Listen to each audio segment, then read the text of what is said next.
I took a few trades during the Asia session and one during London. 3 were solid winners, 2 not so much, but all of them were built off of the session volume profile. So let's break down how I identified these levels and use the visible range volume profile for confirmation. And hopefully you'll be able to use this information to help you in your trading. All right, let's dive into the charts.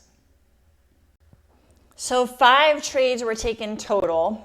4 during the Asia session and 1 during London. 3 of them were wins, 2 were losses.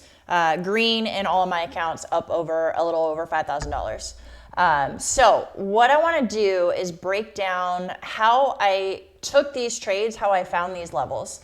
If you guys have been following any of my videos before, I talk a lot about visible range volume profile. So that's what these gray shaded areas are.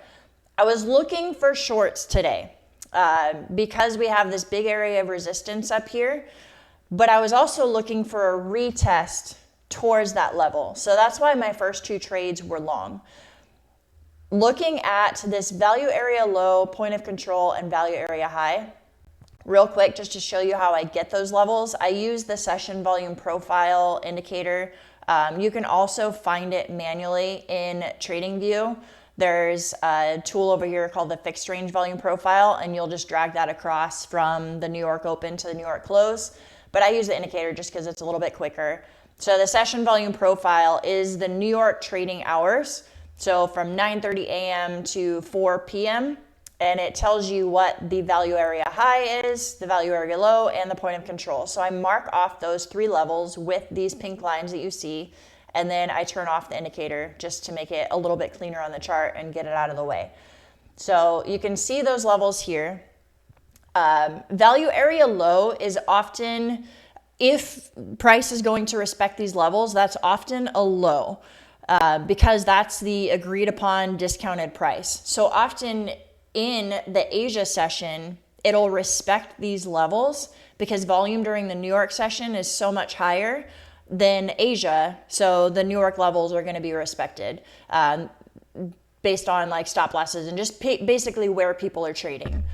So going back to my levels here, we have value area low here. There was also a high volume node right below it. So the market opened with a little bit of a gap down. You can see this was the opening candle and it shot down, and then it started to show that it was going to find support at this level.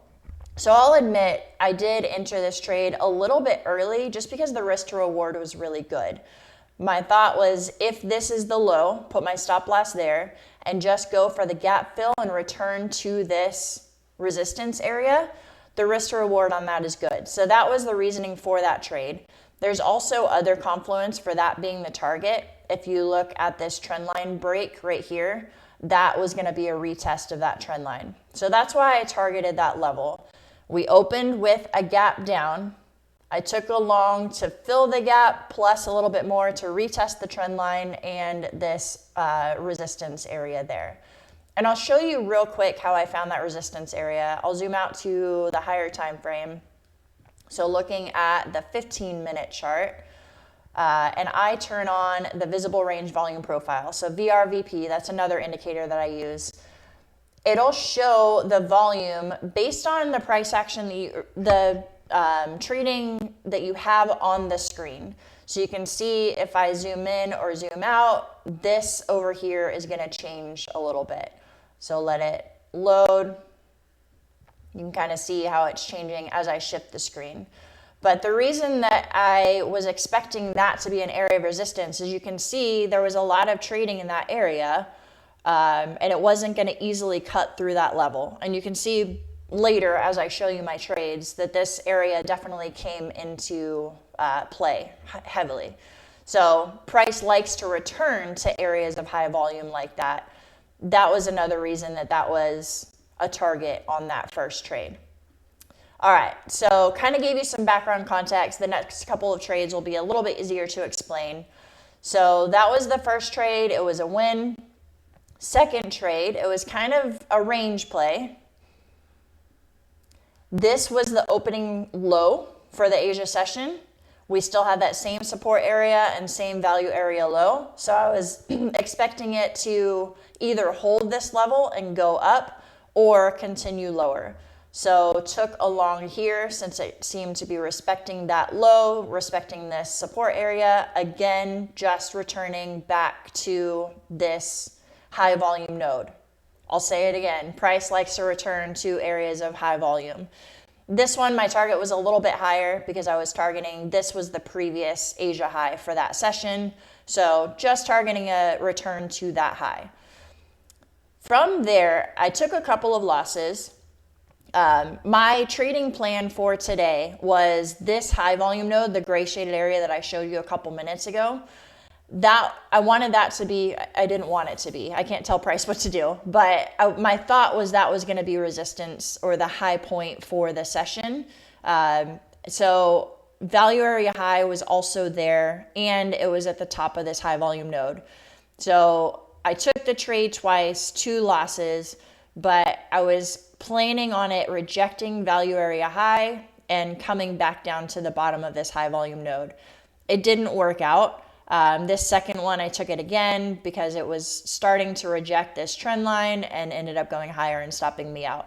So that's when I went to bed, decided that that idea was no longer valid. When I woke up in the morning, I saw that this previous day high, you can see this was the previous day high over here. Huge like liquidity grab and then big drop down. So my game plan, my bias towards shorts was confirmed at that point because we rejected previous day highs super quickly, straight back down through my level.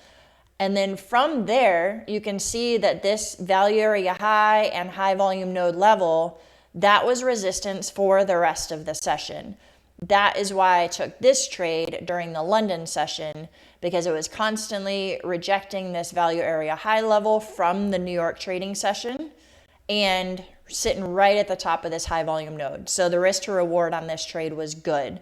A 3-to-1 risk to reward from value area high back down to value area low. Super clean trade. You can see that it just respected that level to the tick and then went straight back up from there. So those are the trades that I took during the Asia and London sessions. 5 total, 3 wins, 2 losses, up big green in all of the accounts. But it really was just based off of visible range volume profile for that higher time frame support and resistance to establish my bias, and then using the previous session volume profile with value area low, value area high, and point of control to help just play that range. So hopefully that was helpful. If you guys have any questions or want me to expand on anything further, feel free to comment below. And also, there is a link to my Discord in the description below. I talked about my trading plan. I share my full trading plan with my Discord for free each day. So I mark off my levels. I tell you which levels I'm looking for, if I'm looking for longs or shorts. All of that is for free in my Discord. And then if you would like to support me in my journey with trading, use code Krista at any of the platforms listed up above: Tradeify, Funding Ticks, Lucid, Trade Day, the Futures Desk, and Apex. Those are some of the ones that I've traded with before and have had really good experiences with. So I appreciate it, you guys. Comment below and join our Discord. See you soon.